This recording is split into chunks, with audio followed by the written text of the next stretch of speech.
नमस्कार दोस्तों, मैं एलिना आपका स्वागत करती हूँ एलिना के किचन में। दोस्तों, स्वस्थ रहने के लिए हमें न्यूट्रिशन की बहुत ज़रूरत है और शहर में वर्किंग वुमेन्स के पास इतना टाइम नहीं होता कि 3-4 तरह की सब्जियां बनाएं। इसलिए आज मैं लेकर आई हूँ एक नई रेसिपी जो कि विटामिन्स और न्यूट्रिशन से भरपूर है। तो चलिए मेरे किचन में और बनाते हैं एक नई रेसिपी। एक बर्तन में 1 से 1.5 लीटर के करीब पानी उबालेंगे और जब उसमें उबाल आने लगे तब हम उसमें 1 चम्मच नमक डालेंगे। जब नमक पानी में अच्छी तरह से घुल जाएगा तब हम उसमें सोया चाप डालेंगे और उसको उबलने देंगे।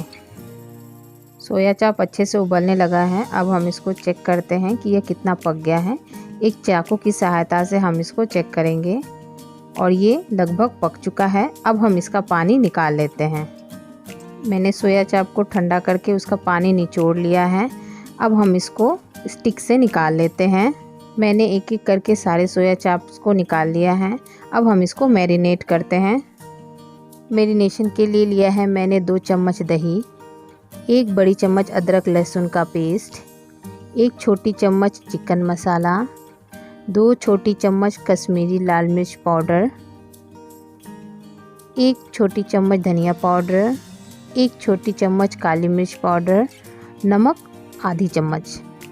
अब हम इन सबको अच्छे तरह से मिक्स करेंगे ताकि मसाले जो हैं सोया चाप में अच्छे से मिक्स हो जाए और इसका स्वाद और बढ़ जाए।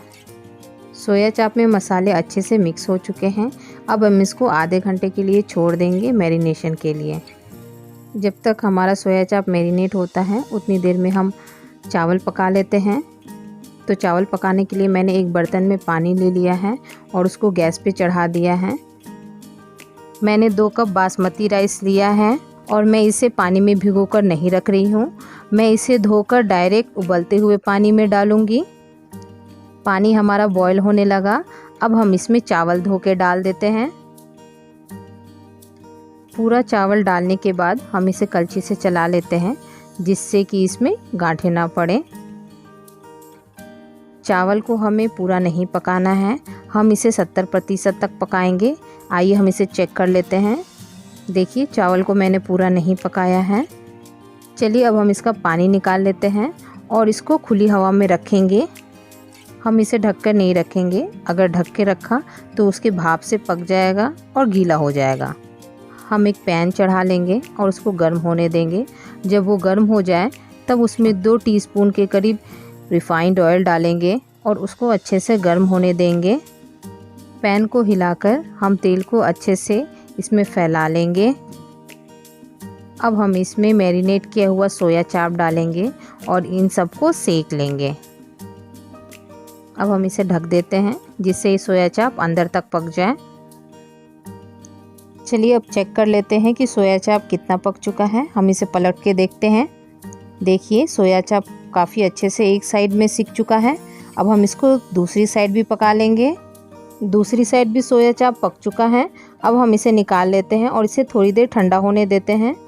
ठंडा होने के बाद अब हम इसे छोटे छोटे पीस में काट लेंगे। मैंने सारे सोया चाप काट लिए हैं। हम एक नॉन स्टिक कढ़ाई ले लेंगे और उसको गर्म होने देंगे। जब वो गर्म हो जाए तब हम उसमें 1 टेबलस्पून के करीब रिफाइंड ऑयल डालेंगे। तेल गर्म होने के बाद उसमें हम 1 टीस्पून जीरा, 1 टीस्पून काली मिर्च और कुछ साबुत मसाले डालेंगे। जब साबुत मसाले भून जाएं तब हम उसमें बारीक कटी हुई 1 चम्मच लहसुन, बारीक कटी हुई 1 चम्मच अदरक डालेंगे और उसको थोड़ा सा पकाएंगे। लहसुन और अदरक को पहले इसलिए डाला है मैंने ताकि इसका जो कच्चा टेस्ट आता है वो निकल जाए। अब हम इसमें 3 कटी हुई हरी मिर्च डालेंगे और 1 छोटी कटोरी बारीक चॉप किया हुआ प्याज डालेंगे। प्याज को भी हम 2 मिनट तक पका लेंगे जिससे कि इसमें जो नमी है वो निकल जाए। अब हम इसमें 1 छोटी कटोरी मटर, 1 छोटी कटोरी बीन्स, 1 छोटी कटोरी हरी शिमला मिर्च, 1 छोटी कटोरी लाल शिमला मिर्च, 1 छोटी कटोरी पीली शिमला मिर्च और 1 छोटी कटोरी गाजर काट कर डालेंगे और इन सबको अच्छे से मिक्स कर लेंगे। सब्जियों को हम ज़्यादा देर आंच पे नहीं पकाएंगे, नहीं तो ये सॉफ्ट हो जाएंगे और सब्जियों का जो क्रंचीनेस है वो ख़त्म हो जाएगा। अब हम इसमें डालेंगे स्वादानुसार नमक। नमक डालने के बाद इन सबको हम फिर से अच्छे से मिक्स कर लेंगे। सब्जियों को बिना ढक के पकाने से उसका कलर चेंज नहीं होता है। देखिए सब्जियों का कलर कितना अच्छा लग रहा है। अब हम इसमें डालेंगे सोया चाप के कटे हुए पीसेस को और इन सबको फिर से अच्छे से मिक्स कर लेंगे। मिक्स करने के बाद इन सब्जियों को हम कढ़ाई में ही अच्छी तरह से फैला लेंगे। अब हम उसमें पके हुए चावल डालेंगे। चावल डालने के बाद अब हम इसे हल्के हाथों से मिक्स करेंगे, जिससे चावल और सब्जियां एक दूसरे में अच्छी तरह से मिक्स हो जाएं। देखिए हमारी न्यू रेसिपी बन गई है सोया चाप मिक्स वेज राइस। चलिए दोस्तों अब हम इसको परोसते हैं। देखिए ये कितना अच्छा लग रहा है, बिल्कुल कलरफुल लग रहा है और देखने में भी बहुत स्वादिष्ट लग रहा है। अब हम इसको स्प्रिंग ऑनियन से गार्निश करते हैं। दोस्तों आपको मेरी ये नई रेसिपी कैसी लगी? अगर अच्छी लगी तो मेरे इस चैनल को लाइक, शेयर और सब्सक्राइब करें।